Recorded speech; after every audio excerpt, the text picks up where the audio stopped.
नमस्कार दोस्तों। आने वाले कुछ महीनों में बिहार और यूपी में मोदी सरकार तेज एक्शन में दिखे तो अचरज नहीं होनी चाहिए। चुनाव में जिस तरह से दोनों राज्यों से अपेक्षा थी और उसके अनुरूप दोनों राज्यों ने जिस तरह से भाजपा को धूल चटाई, उसे देखते हुए दोनों राज्यों में ये एक्शन शुरू हो भी गई है।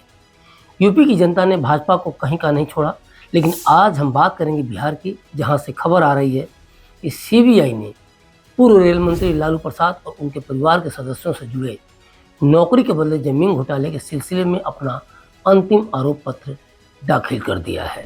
सीबीआई ने विशेष अदालत में पेश की गई अंतिम रिपोर्ट में उन सभी रेलवे जोन को शामिल किया है जहां कथित तौर पर लालू प्रसाद के परिवार के सदस्यों ने जमीन के बदले में भर्ती करवाई थी। सीबीआई की तरफ से कहा गया है कि अब विशेष अदालत 6 जुलाई को फाइनल रिपोर्ट पर विचार करेगी। जांच के दौरान यह पाया गया कि आरोपियों ने रेलवे अधिकारियों के साथ साजिश रची और जमीन के बदले में लोगों को विकल्प के रूप में नियुक्त किया, या तो उनके नाम पर या उनके करीबी रिश्तेदारों के नाम पर। सीबीआई के एक अधिकारी ने इस केस के बारे में जानकारी देते हुए बताया कि यह जमीन मौजूदा सर्किल रेट से कम और बाजार मूल्य से बहुत कम कीमत पर हासिल की गई थी। इस मामले को लेकर लालू प्रसाद यादव लगातार विवादों में रहे हैं। सीबीआई की इस कार्रवाई की टाइमिंग काफ़ी रोचक है। कल यानी 7 जून को पुरानी संसद में एनडीए की बैठक थी और कल यानी 9 जून को पीएम मोदी शपथ लेंगे। 7 जून को पुरानी संसद में एनडीए की बैठक चल रही थी। उसी दौरान नीतीश ने पीएम के पैर छुए और जो भाषण में कहा उसे उनका पीएम को लेकर इमोशनल अत्याचार कहें या फिर इमोशनल थ्रेट, ये तो समय ही बताएगा। लेकिन पीएम मोदी और नीतीश की एकजुटता बिहार में बहुत कुछ बदलाव लेकर आएगी, ये तय है। और इन्हीं बदलावों के तौर पर इस घोटाले के खिलाफ तेजी से कार्रवाई को भी देखा जाना चाहिए, क्योंकि मोदी हो या नीतीश, दोनों नेताओं की नीति में भ्रष्टाचार को बर्दाश्त न करने की नीति शुरू से ही रही है। हाँ, अगर इन दोनों नेताओं का अपनी पार्टी के नेताओं के प्रति भी भ्रष्टाचार को लेकर जीरो टॉलरेंस होता तो जनता इस बार की तरह फिर कभी बीजेपी या जदयू का हाल नहीं करती, क्योंकि इनके इसी पक्षपाती रवैये के कारण विपक्ष ने सत्ता पक्ष को लेकर ईडी सीबीआई का हुआ खड़ा किया था और जनता को डराया था। और वो डर इस हद तक जनता के बीच बैठ गया कि सत्ता पक्ष के मामले में संविधान और आरक्षण को लेकर भी जनता डरने लगी, जिसे विपक्ष ने अपनी सोची समझी रणनीति के तहत इस डर को पैदा किया था, या कह सकते हैं कि जनता को दिखाया था। आने वाले कुछ महीनों में बिहार में भ्रष्टाचार को लेकर धड़ाधड़ जेल जाने वाले नेताओं की तस्वीर देखने को मिल सकती है, ये भी तय है। वैसे तो ईडी सीबीआई का यह एक्शन पहले से ही चल रहा है, लेकिन जिस तरह से मोदी सरकार को बिहार में कम सीटें मिली हैं, उसमें भाजपा का भी यह मानना है कि आरक्षण और संविधान जैसे मुद्दों पर विपक्ष ने जनता के बीच इतना बड़ा भ्रम फैलाया कि मोदी सरकार मुंह के बल गिर गई। भाजपा की सोच के इतर सही मायने में देखा भी जाए तो अमित शाह के फेक वीडियो के कारण भाजपा की हालत पतली हो गई थी चुनाव के दौरान, और मोदी और अमित शाह को तो अपने चुनावी भाषणों में बार बार सफाई तक देनी पड़ी थी। हालात ये हो गए थे कि तेलंगाना के सीएम के खिलाफ अमित शाह के वीडियो मामले में दिल्ली पुलिस ने कदम भी उठाया था। और ऐसा नहीं कि 7 जून के बाद ही इस एक्शन पर बात बनी है, बल्कि बिहार में इसी साल 28 जनवरी को महागठबंधन यानी नीतीश तेजस्वी की सरकार गिरने के एक दिन बाद ही आरजेडी प्रमुख लालू यादव पर प्रवर्तन निदेशालय ने शिकंजा कसना शुरू कर दिया था। 29 जनवरी को लालू यादव से नौकरी के बदले जमीन मामले में ईडी ने 10 घंटे पूछताछ की थी और उसके दूसरे ही दिन यानी 30 जनवरी को तेजस्वी से पूछताछ हुई। हमने इस घोटाले पर कार्रवाई को लेकर समय की बात इसलिए की क्योंकि कोर्ट जांच एजेंसियों को कई बार लताड़ लगा चुका है, ढीली कार्रवाई को लेकर कई बार खरी खोटी सुना चुका है, लेकिन 14 साल बाद भी इसके आरोपियों के मामले में कोई बड़ा एक्शन नहीं दिखा है आज तक। और अब बात करें इस घोटाले के बारे में, तो पूरा मामला रेलवे में भर्ती या नौकरी से इस घोटाले का कनेक्शन है। 2004 से 2009 का समय था और उस समय कांग्रेस वाली यूपीए सरकार में लालू यादव रेल मंत्री थे। आरोप लगा कि लालू जब रेल मंत्री थे तो उस समय रेलवे में जो ग्रुप डी की भर्तियां निकाली गईं, उसमें जिन लोगों ने नौकरी के लिए आवेदन किया उन अभ्यर्थियों से ज़मीन ली गई और उसके बदले नौकरी दिया गया। सीबीआई ने यहाँ तक कहा कि लालू ने परिजनों के नाम पर नौकरी के बदले ज़मीनें रिश्वत में ली थी।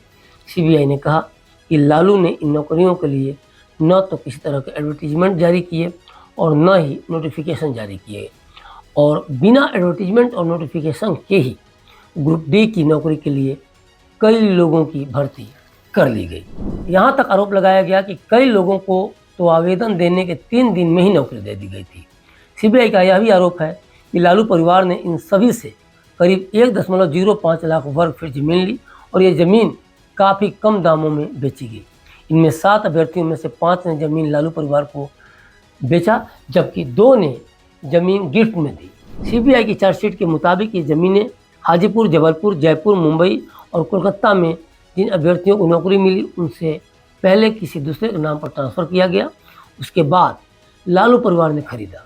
इनमें पटना के रहने वाले कृष्णदेव, राजकुमार, अजय कुमार और मिथिलेश कुमार शामिल हैं, जिन्हें मुंबई में ग्रुप बी में नौकरी मिली।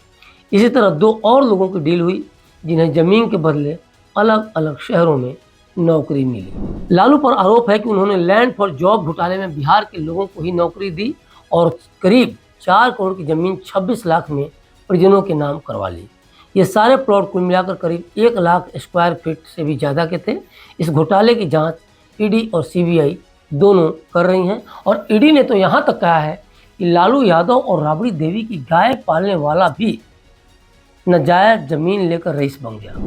ईडी कहती है कि लालू की पत्नी राबड़ी की गौशाला के एक प्रमुख कर्मचारी ने रेलवे में नौकरी के इच्छुक एक व्यक्ति से संपत्ति हासिल की। बाद में इसे बिहार के पूर्व मुख्यमंत्री की बेटी हेमा यादव को हस्तांतरित कर दिया गया। अब सवाल उठता है कि अगर घोटाले की बात कही जा रही है तो आरोपियों में तेजस्वी यादव का नाम कैसे आया? इस सवाल के जवाब में सीबीआई कहती है कि 2007 में एक ज़मीन खरीदी गई थी। ज़मीन की कीमत करीब 10,83,000 रुपये थी। एक और ज़मीन खरीदी गई।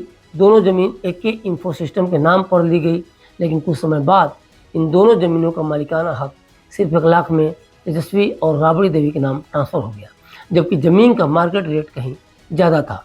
ये आरोप पूरे के पूरे सीबीआई के हैं। अब पूरे मामले में जो ताज़ा अपडेट है वो ये है कि सीबीआई ने पूर्व रेल मंत्री लालू प्रसाद और उनके परिवार के सदस्यों की कथित संलिप्तता वाले नौकरी के बदले जमीन घोटाले के सिलसिले में अपना अंतिम आरोप पत्र कल यानी 7 जून को दाखिल कर दिया है। सीबीआई ने इस बार विशेष अदालत को सौंपी अपनी रिपोर्ट में उन सभी रेलवे जोन को शामिल किया है जहां लालू के परिवार के सदस्यों द्वारा कथित तौर पर जमीन लिए जाने के एवज में नौकरी दी गई थी। उन्होंने कहा कि जांच पूरी होने पर सीबीआई ने विशेष न्यायाधीश के समक्ष 78 आरोपियों के खिलाफ अपना तीसरा और अंतिम आरोप पत्र दाखिल किया।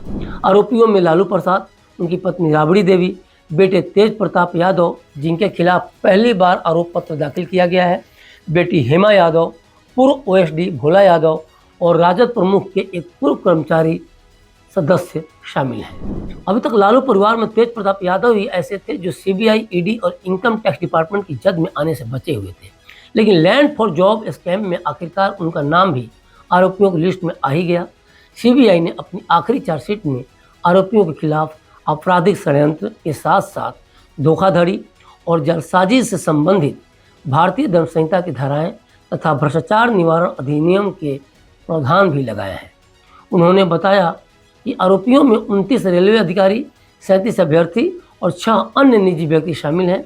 सीबीआई के प्रवक्ता ने कहा कि जांच के दौरान केंद्रीय अन्वेषण ब्यूरो यानी कि सीबीआई ने पाया कि लालू प्रसाद यादव ने रेलवे के अधिकारियों, अपने परिवार के सदस्यों और अन्य लोगों के साथ मिलकर एक आपराधिक साजिश को आगे बढ़ाते हुए मौजूदा दिशा निर्देशों का पूर्ण उल्लंघन करते हुए भारतीय रेलवे के 11 जोनों में ग्रुप बी के पदों पर नियुक्ति की। सीबीआई ने कहा कि यह कार्य उम्मीदवार द्वारा स्वयं या उसके परिवार के सदस्यों द्वारा भूमि हस्तांतरण के बदले में किया गया। उन्होंने बताया कि इन पदों के लिए पात्र बनने के लिए उम्मीदवारों ने फर्जी शैक्षणिक प्रमाण पत्र भी प्रस्तुत किए। प्रवक्ता ने एक बयान में कहा कि रेलवे के विभिन्न जोनों में नियुक्त किए गए अभ्यर्थी मुख्यतः उन जिलों से थे जो लंबे समय से तत्कालीन केंद्रीय रेल मंत्री और उनके परिवार के सदस्यों के निर्वाचन क्षेत्र थे। देखा जाए तो घोटाले किसी देश की नींव में घून की तरह हैं जो आपके हमारे टैक्स के पैसे को अपना राक्षसी आहार बना लेते हैं। नेता हों या मंत्री, अगर वे एक गाड़ी तक यूज करते हैं तो हमारे टैक्स के पैसे के कारण यूज कर पाते हैं। सोचिए कितनी गाड़ी कमाई को किस तरह से घोटालों की भेंट चढ़ा दिया जाता है। जब चुनाव होते हैं तो जनता के बीच खुद को पाक साफ दिखाने के लिए नेता सबसे ऊंची आवाज़ में बोलता है, जो सबसे ज़्यादा भ्रष्ट होता है। और इस बार के चुनाव में भी ये बात काफ़ी देखने को मिली। क्लिक इंडिया ने अपने कई वीडियो में इस बात की तरफ इशारा किया था, इस बार वो सब कुछ होगा जो पहले कभी नहीं हुआ था, और ये हुआ भी। राजनीति के गिरते स्तर के कारण आज राजनीति सत्ता नीति की तरह हो गई है, जिसमें अधिकांश नेताओं का एक ही मकसद होता है कि सत्ता में रहो और जितना देश को लूट सकते हो लूटो। नेताओं के अपराध के कई ऐसे मामले हैं जिसका खुलासा आज तक नहीं हो पाया। कई ऐसे लोग हैं जिन्हें हमेशा के लिए चुप करा दिया गया। जो सत्ता में होता है, भ्रष्टाचार को लेकर चुनाव के दौरान उसकी सक्रियता जरूर दिखती है, लेकिन उसके बाद सब कुछ शांत। इस मामले के भी 14 साल हो गए। आज तक जनता की गाढ़ी कमाई को लूटने वाले लोगों को लेकर इंसाफ की दरकार है। मोदी सरकार भ्रष्टाचार को लेकर जीरो टॉलरेंस की बात तो जरूर करती है, लेकिन सही मायने में देखा जाए तो इस सरकार की नीति भी काफ़ी हद तक राजनीति से ही प्रेरित है।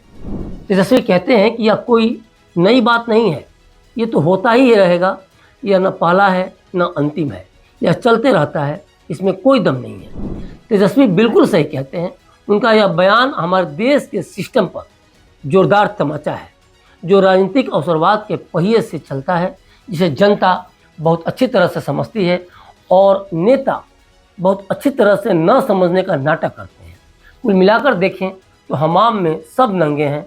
अंतर बस इतना है कि जो सत्ता में होते हैं वो सबसे ज़्यादा खुद को ईमानदार कहते हैं, और जो विपक्ष में बैठे होते हैं वो ईडी, सीबीआई, ईवीएम का आरोप लगाते हैं। लेकिन कोई इस बात का जवाब नहीं देता कि जिस देश में प्रधानमंत्री आवास योजना इसलिए चलाई जाती है, ये गरीब के रहने के लिए घर मिल जाए, उसके सिर पर एक अदद छत तो हो कम से कम।